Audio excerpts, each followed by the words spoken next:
right, so we just finished up, what practice number was that? 9, 10, 11, is that right? We just finished 11. So 11 finished up, went inside today. It's the first time we've really been inside by our own choice this year. Had a couple of weather days we had to go, but it's easy to have good spirits inside. We try to change practice up today, have a lot of competitive drills and environments, kind of a change in pace. They're starting to hit that camp wall where it's like, Coach, I've done this, I've hit this guy a lot, and that's where you worry about complacency or guys getting bored. So we changed some things around today and had good competition, kind of changed the order of practice and tried to put some emphasis on some of the special teams. But I did think we had good juice. Didn't think we had real good juice on Monday and Tuesday. A lot of poor me's and school start and a lot of excuses. So good practice today though. Questions? Coach, can you get an update on Tyreek McGee, kind of what his injury situation Yeah, is? Tyreek's got a small fracture in his fifth metatarsal, I think it is. But we think he's going to be fine. He actually had a similar injury last year, and he played with it. So there's no certainty that he's out or in for the first game, and same thing for any game after that. So we don't know. We think he might be able to go out and play with it because he played with it last year. So. A couple of other guys too, while we're on the injury, Jackson Harris and Robert Beal. Yeah, Jackson had a foot injury yesterday. Don't know how long he'll be out. We'll see. Beal's got an undisclosed injury right now. Coach, there was some comments made by Justin Fields' dad to ESPN. How do you typically handle it when a parent talks about your quarterback situation? Yeah, I don't get too much into it. I think that it's the same with most parents. We try to have a policy on our team that everything that happens within our family stays within our family. We ask our players to deal with the media in the right direction, and that we have one voice on this team, and that's my voice. And the players obviously have their own. But I think it's important to understand that it's a team goal that we're going to play the best players and that we're going to do the best thing we can to help our team. I certainly think both Jake and Justin are doing a great job of competing and helping us. And to be honest with you, I haven't even seen it or heard anything about it, so it doesn't really affect me. In terms of the group, you have a wide receiver coming in this year. With the guys you brought in, you have a lot of guys in that room who were, who came in as kind of highly regarded prospects. So, how do you kind of handle all the depth in that room? Is that sort of a good thing or a bad thing with the whole culture of competition in there? Well, I don't. How they came in does not matter to us. You mentioned they came in highly regarded. I mean, that means nothing in that room. I mean, it means absolutely nothing. I mean, every time you guys print something about receivers, it's about how many 5-stars are in there. But the guys that are playing best right now, none of them had 5 stars. So we go off performance. I mean, the receiver position is where do you help the team the most? Can you cover a kick? Can you block somebody? Can you make a play outside on the perimeter that nobody can make? And right now, that has nothing to do with what you were regarded as coming in. So is the culture of competition good? Absolutely. Because maybe those guys that were 3 stars and 4 stars have outworked the guys that were 5, because none of that makes a decision for us. All we do is say, who's playing well? And right now, the guys that are playing best at receiver were not the highly regarded guys. And we're going to play the guys that play the best. We're going to play the guys that practice the best. We're going to play the guys that bust their butt and go out there and help the team. And there's a lot of them that are helping on special teams. I'm very pleased with our receiver room. Top to bottom, I think they're competing hard. They're playing hard. They're making good plays, and they're really helping on special teams. But it's what they came in as. I'm not into that. I'm into the team environment. Can you help our team? And if you can, then I'm going to reward you by helping our team. But not, I can't promise you a number of touches and catches. The goal is to win the game. Kirby, with Tyreek out of practice for now, who has an opportunity to move up at the positions where he was working and maybe impress with anyone making a run? Yeah, we're not in a position where everybody out there, every player out there is getting coached and worked with. So with Tyreek out, it's not like, oh, there was this transformation. We're working with 1s, 2s, 3s, and 4s in practice. And we're 4 deep at most of our secondary positions, which would be 16 players. In nickel, that would be 20 players. So every guy is being coached and worked with. So with Tyreek being out, it's not like there's a big, huge transformation. We're just continuing to work the guys at all their positions, trying to create really good depth. We've moved guys around. We got some guys playing safety, star, penny. We got a lot of guys playing different positions out there. So I'm pleased with those guys' competition. Now, we got to play better and not give up some of the plays in the secondary we've given up. But, I mean, it's not about Tyreek being in or out. There's a lot of guys getting opportunities out there. After going back and look at the film, scrimmage, was anything that kind of jumped out at you, maybe weren't aware of, you spoke to us on Saturday? Physical, tough. The guys got tired during the scrimmage. You know, we took a lot of snaps. Probably didn't realize how lethargic we were towards the end of it. There's not a lot of guys flying around towards the end of it, but nobody really stuck out as a dominant scrimmage. It was pretty balanced. There were some big explosive plays, and there were some good plays on defense. Is Jaden Hunter somebody who still figures that star equation a little bit, or he's strictly No, linebacker? Jaden's not repping at star. He's only repping at inside backer for us. He's been dealing with a hamstring, so he hasn't been 100%, but he is almost there now. Like the last 2 practices, he's got his speed back, but the first 7 or 8 practices, he struggled to be able to run as fast as he could because he's been fighting the injury bug. How close, Coach, are you to defining or knowing the identity of your offense? I know there's still competition in a lot of those spots. Will that determine what direction you go, or do you have an idea how you want to run the offense and now you fill the spots? Well, we've got a set of plays, our core belief that we always have, which is balance and being powerful, being able to run the ball at our will, not somebody else breaking our will. So that's always going to be the identity we have.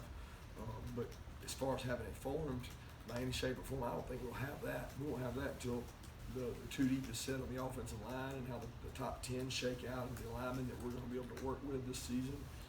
And I don't think that'll play out until probably even after scrimmage 2. You know, scrimmage 2 is kind of a defining moment, but it's not over because at scrimmage 2 we still have 8 or 9 practices left before the first game. Seeing as how you guys are kind of still in that evaluation mode, what would you say your biggest concerns are with your offensive line right now? What kind of is the at the front of your mind when it comes to that group? Well, I mean, getting a formidable backup center, getting a good 2 sets of tackles. Who's going to be the tackle if this guy goes down? Who's going to be the right tackle in the competition? Which guards can go out and play tackle? Who are the guys that can play left and right side? Who are the guys that can just play left and they'll go left tackle and left guard? Kendall Baker's been at left tackle for a couple of days working out there. Cade's worked inside some. I mean, we got a done by committee. So when you say a concern, I mean, I'm concerned about every spot because the competition's thick. But more importantly is if this spot goes down, who goes where?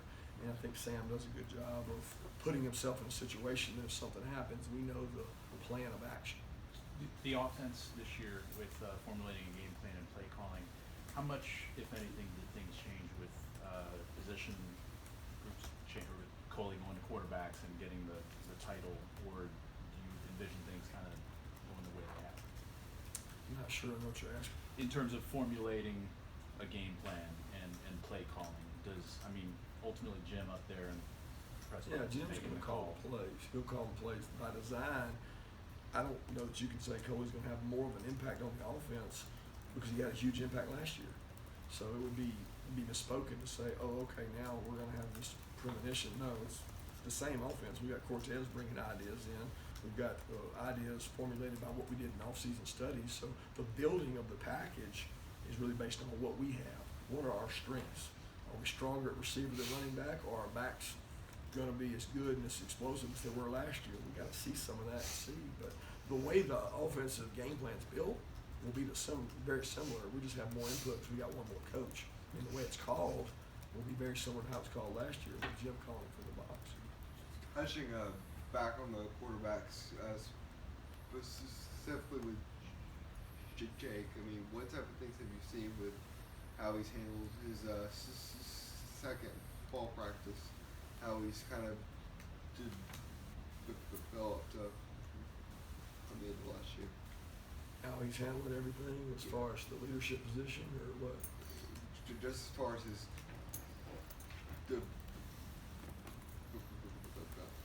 elements of coming into last year. Yeah, I think he's much more comfortable. I mean, you can't even imagine this time last year to now. I mean, that's a lot of games. He's played a lot of football games. His understanding of what we're trying to do offensively and You know, I think his step now is like he knows what the defense is doing before the defense does it, especially against us, who you go against every day. So his development has been good because he played all these games. He understands where the weakness is of each defense. He can exploit that. He has really good command of the huddle and has good presence. I mean, he can draw us off sides. So he's doing a good job from a communication standpoint. And he always did. I just think he knows the inside and outside of everything a little better now. Kirby, have you had a chance to talk to or text Mike Bobo or Laney and how they hated to hang on during this tough time, I guess? Yeah, I've talked to Mike probably more than Laney, just out of our friendship. But my thoughts and prayers go out to George and Barbara, their parents and their family. And, you know, he's got 5 kids that I know he worships and cares about so much. And they're a tight-knit family.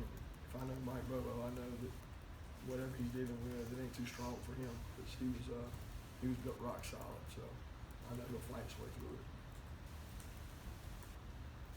Hey, you mentioned you've been kicking Cade inside some. Just how have you thought of how he's handled taking some reps in there? And do you see him as someone that can fit into being a versatile lineman this year, play multiple spots?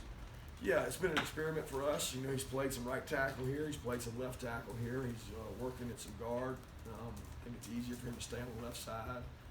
He's handled moving in there well, but it's just an experiment right now. We're going to do it for 3 days and look at it and see. And hard to say because we have a scrimmage moving in there, and everything on the scrimmage turns on. It goes a little faster. So hopefully we'll get to see some of that Saturday. But I'm pleased with his work ethic. He's a hard-working kid. He's a bright kid. You mentioned the base plays that you have in. Do position groups also compete in terms of whether you're playing 2 tight ends or 4 receivers or 3 receivers? Do you look at it like that, or do you pretty much know what personnel packages you want to run? Well, no, you want your best players on the field. So if our best players on the field are 4 wideouts and no tight ends, we better have some good tackles and be able to block well because we got no edges. But if our best players are tight ends, then we'll have 3 of them out there. And if it's best backs, then we'll have 2 backs and maybe 2 receivers. So we're trying to get the guys on the field that need to touch the ball or can play without the ball. And sometimes there's a loss for our support base, fan base, you guys, for the respect for the guy that doesn't have the ball. Because there's only one ball, there's 11 guys out there. So the guy without the ball better have a lot more value than just the guy with the ball. And we're trying to get the guys that can play well without the ball on the field. And I think that's what our offensive staff does a good job of. And those guys buy into kind of the team concept of if I do well at receiver, then the backs will do well. If the backs do well, then the receivers will do well. And they work off each other. 2 more questions. Recalling back in the spring, you talked about safety depth being a concern, and then Otis comes in as a safety, if I'm correct when you're saying that. And then he's also working at star. I assume you guys are kind of playing him at both spots right now. And how is he adapting to that kind of doing both things at one time? Yeah, Otis is doing a good job understanding the calls. We got a role for him as a star, and we got a role for him as a safety. So he has a dual role. I think he's more comfortable from his high school background playing star. And he likes playing that, but there's usually 1 star on the field and there's 2 safeties. So he has to cross-train, and so far he's done a good job of doing that. And, he continues to develop and work hard. I think he's a bright-eyed kid, and he really loves the game of football. Where is Isaiah Wilson at now compared to where he was a year ago?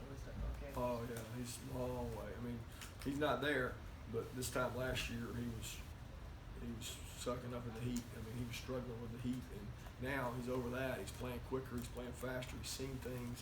I think the year of development really helped him. Then the spring helped him. And then from the spring to now, he's gotten better. But he hasn't arrived yet. He hasn't won that job out yet. And there's a lot of competition in that position. But he is performing at a much better level.